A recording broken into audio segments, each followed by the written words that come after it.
विषारी दारू प्रकरणामध्ये आरोपीच्या घरावर आता कारवाई करण्यात आली आहे आणि आरोपी कर्नल सिंग विरखाच्या घरावर कारवाई झाली आहे। मनपाकडून कटरच्या सहाय्यानं घर पाडायला सुरुवात झाली आहे। पिंपरी चिंचवड महानगरपालिकेच्या वतीनं विषारी दारू विक्रेता कर्नल विरखा सिंग याचं घर पाडण्याचं हे काम सुरू आहे। मात्र परिसरात अत्यंत दाटीवाटी आहे, घरं आहेत, त्यामुळे इतर घरांना याचं नुकसान पोहोचू नये यासाठी मजुरांना अत्यंत शिताफीनं काम करावं लागतंय आणि इथला आढावा घेतला आमचे प्रतिनिधी कैलासपुरी यांनी।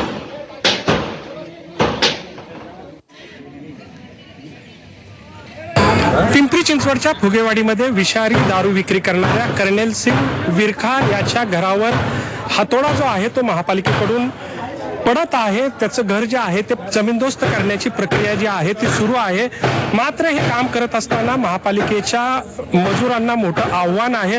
आपण या ठिकाणी पाहू शकतोय की घराला घरं जी आहेत ती या ठिकाणी अगदी जोडून आहेत। भिंती जी आहेत त्या बऱ्याचशा घरांच्या एकमेकांना चिटकून आहेत, त्यामुळे इतर घरांचं नुकसान न करता हे घर जे आहे ते पाडण्याचं मोठं आव्हान जे आहे ते महापालिकेच्या मजुरांपुढे आहे आणि महापालिकेचे मजूर जे आहे ते इतर आजूबाजूची घरं जी आहेत ते पडू नयेत याची काळजी घेत जे आहेत ते हे कर्नल सिंग विरखा याचं घर जे आहे ते पाडत आहेत। विषारी दारू जी आहे तो याच घरातून कर्नल सिंग विरखा जो आहे तो आजूबाजूच्या मजुरांना आणि इथल्या परिसरातल्या नागरिकांना विकत होता।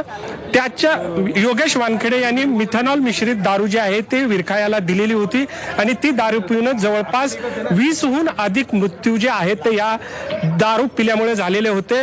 महापालिकेने कर्नल सिंग विरखा याला हे घर जे आहे ते अनधिकृत असल्याची नोटीस बजावली होती। 24 तासात घराचे डॉक्युमेंट सादर करण्याचे आदेश जे आहेत ते दिले होते। मात्र हे घरच अनधिकृत असल्यामुळे त्या संदर्भात कोणतीही कागदपत्रे किंवा माहिती महापालिकेपुढे सादर करण्यात आली नाहीत आणि अखेर महापालिकेनं कर्नल सिंग विरखा याचं हे घर जे आहे ते पाडण्याची कारवाई जी आहे ती केलेली आहे।